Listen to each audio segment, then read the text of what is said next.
işini yapacak. Yüce Hakan sefere gitmiş, Bilge Hatun 9 doğurmuş.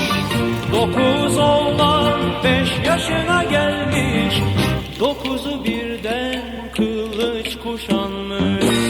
Nazar eyle, nazar eyle, nazar eyle, nazar eyle.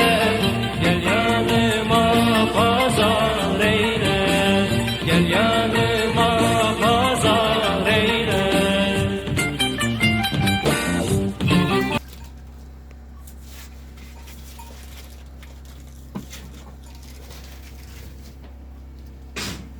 Hayır.